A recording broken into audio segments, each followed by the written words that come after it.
ओम नमो भगवते वासुदेवाय। ओम श्री लक्ष्मी नारायणाय नमः।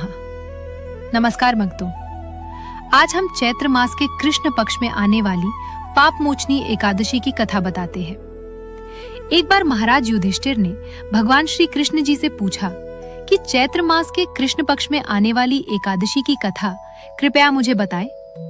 भगवान श्री कृष्ण जी ने कहा, हे राजन, कई वर्ष पहले लोमेश ऋषि ने राजा मांधाता को ये कथा बताई थी।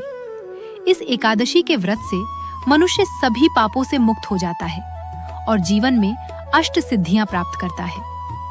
लोमेश ऋषि कहते हैं, बहुत समय पहले देवताओं की कोषाध्यक्ष कुबेर जी का एक सुंदर चैत्र रथ नाम का मनोहर वन था, जहां वर्ष भर उपवन का वातावरण ही रहता था।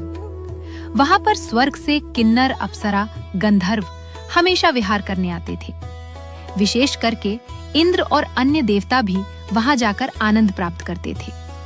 उसे उपवन में भगवान शिव जी के परम भक्त ऋषि मेधावी तपस्या कर रहे थे, जिसको देखकर इंद्र एवं अन्य देवी देवता चिंतन में पड़ गए। इसके बाद सभी देवताओं ने मंजू घोषा नाम की अप्सरा को ऋषि मेधावी की तपस्या भंग करने के लिए उनके पास भेजा।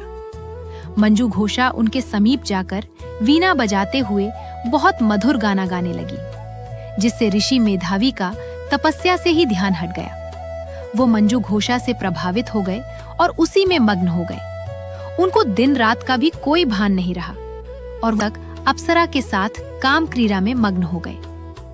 अब मंजू घोषा को लगा कि मुझे स्वर्ग लौट जाना चाहिए और उसने ऋषि से अनुमति मांगी। ऋषि बोले, हे सुंदरी, तुम अभी तो मेरे पास आई हो, तुम्हें इतनी जल्दी वापस क्यों जाना है? तो मंजू घोषा ने कहा कि आपको क्या सच में ज्ञात नहीं है कि हमें साथ में 57 वर्ष हो गए हैं।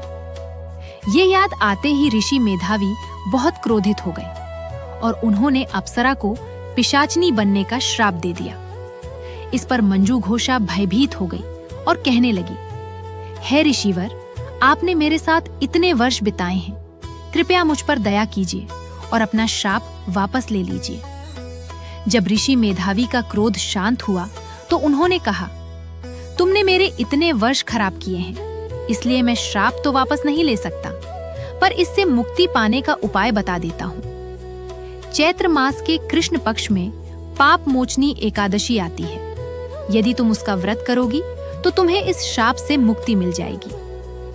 मंजू घोषा को ये व्रत करने से पापों से मुक्ति मिली और वह स्वर्ग को वापस प्रस्थान कर गई। उधर ऋषि मेधावी दुखी मन से अपने पिता च्यवन ऋषि के आश्रम पहुंचे और उन्हें सब कुछ बताया। ऋषि च्यवन बोले, हे पुत्र, ये तुमने क्या किया? एक अप्सरा के लिए अपनी तपस्या और खुद का ही नाश कर लिया। ऋषि मेधावी बोले, मुझे ये गलती हो गई और मैं इसका प्रायश्चित करना चाहता हूँ, कृपया मुझे इसका उपाय बताएं। ऋषि च्यवन ने बताया कि तुमको भी पाप मोचनी एकादशी का व्रत करना होगा, जिससे तुम अपने सभी पाप से मुक्त हो जाओगे। ऋषि मेधावी ने पूर्ण श्रद्धा के साथ इस व्रत का पालन किया। इसके प्रभाव से वो पाप मुक्त हुए और फिर से अपनी तपस्या में लीन हो गए। इस कथा के बाद लोमेश ऋषि ने राजा मांधाता को बताया, हे राजन, इस व्रत को करने से 1000 गाय के दान का पुण्य प्राप्त होता है। इस एकादशी का व्रत अनेक पापों को क्षण भर में ही नष्ट कर देता है। इसी के साथ ये कथा समाप्त हुई। ओम नमो भगवते वासुदेवाय। ओम श्री लक्ष्मी नारायणाय नमः।